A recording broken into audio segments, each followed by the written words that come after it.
Ustaz mohon nasihatnya untuk orang yang bermaksiat di kala sendirian. Doakan anak agar terhindar dari pelaku tersebut.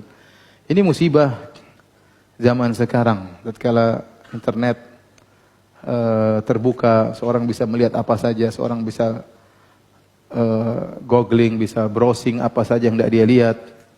Maka sangat dituntut seorang untuk bertakwa kepada Allah Subhanahu wa taala. Terutama tatkala bersendirian, dan itulah bukti takwa seorang kepada Allah Subhanahu wa taala. Masalahnya adalah kecanduan.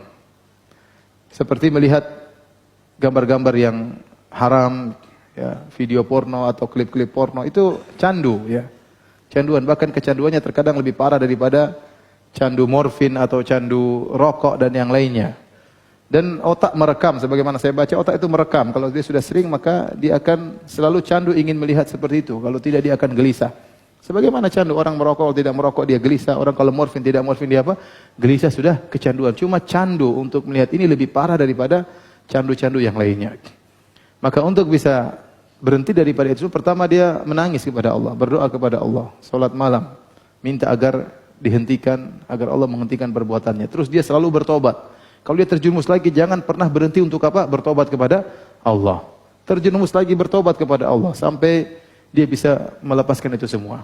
Kemudian dia berusaha meninggalkan misalnya sebulan atau 2 bulan atau 3 bulan. Kalau dia bisa bertahan sebulan, 2 bulan, 3 bulan, seperti orang tidak merokok, dia bisa bertahan sebulan tidak merokok, niscaya kecanduan itu mulai apa? Luntur. Mulai luntur. Kapan naik lagi candunya? Kalau dia bergaul sama orang-orang yang tukang perokok. Mulai masa lalunya, nostalgianya muncul lagi. Ih, rokok enak ya. Akhirnya dia merokok lagi, repot. Orang minum khamar kecanduan. Kalau dia sudah tinggalkan sebulan, 2 bulan, candunya mulai hilang. Bahkan bisa hilang sama sekali. Tapi kalau dia bergaul sama orang yang candu, dia akan minum bir lagi. Orang yang suka nonton film porno, lihat hal yang haram, dia mungkin kalau dia tidak melihat selama, dia tahan diri, pokoknya tidak boleh. Selama sebulan saya sudah nazar, saya tidak akan melihat. Kalau saya melihat, saya akan sedekah 5 juta. Misalnya. Kemudian dia berhenti. Hati-hati, dia harus benar-benar jaga pandangan matanya. Sekali-sekali dia coba-coba, pengen lihat lagi, nostalgia, kembali lagi seperti semula. Maka seorang berjuang, berdoa kepada Allah Subhanahu wa taala. Yang jomblo, obatnya menikah. Ente lihat begini pun enggak apa-apa kalau sudah menikah, ya. Ya. Mata ente dikasih ini, lihat ini enggak apa-apa. Tapi kalau ente lihat di internet, haram. Haram. Akan merusak kekhusyuan Anda, akan merusak, ya, bagaimana. Antum bayangkan setiap hari orang, mungkin sebagai orang yang kecanduan, lihat, enggak usah banyak-banyak. Tiap hari dia nonton yang haram 5 menit saja. Tiap hari. Sebulan sudah berapa menit? 5 kali 30. Setahun sudah berapa menit? Bagaimana yang setiap hari sejam nonton, 2 jam nonton. Kemudian berbulan-bulan, tahu-tahu dia meninggal di hari kiamat, ditampakkanlah hasil tontonannya selama bertahun-tahun. Mengerikan, ya.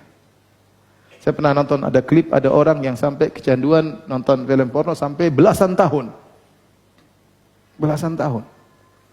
Jadi dia benar-benar buang waktu yang berharga dia habiskan untuk hal-hal yang haram. Maka dia harus menangis minta kepada Allah. Jangan sekali-sekali, kalau dia sudah hilang kecanduannya, jangan sekali-sekali coba-coba lihat-lihat. Maka semua yang mengarah kepada itu tinggalkan. Jangan nonton film-film bioskop. Karena tatkala lihat film bioskop, mungkin tidak porno seperti film porno, tapi mulai terbuka sedikit-sedikit, mulailah nostalgia dia muncul lagi. Akhirnya dia sedikit-sedikit kembali lagi seperti semula. Ya. Bergaul sama yang jomblo, nikahlah. Saya nggak usah banyak omong. Yang jomblo apa? Nikah. Ya, kalau sudah nikah, insya Allah ente silakan berfantasi sama istri ente dengan yang halal. Ya. Yang semuanya kembali kepada Allah, maka banyak berdoa, minta kepada Allah, zikir pagi petang, bergaul yang benar, jaga pandangan, maka mudah-mudahan Allah bisa menyelamatkan Anda dari perbuatan yang tidak baik ini. Dan hati-hati, betapa banyak orang lagi melakukan kemaksiatan, tiba-tiba Allah mencabut nyawanya di saat dia melakukan demikian. Sehingga meninggal dalam kondisi apa?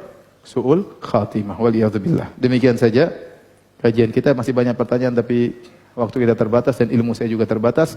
Subhanakallah bihamdik, asyhadu an la ilaha illa anta, astaghfiruka wa atubu ilaik. Assalamualaikum warahmatullahi wabarakatuh.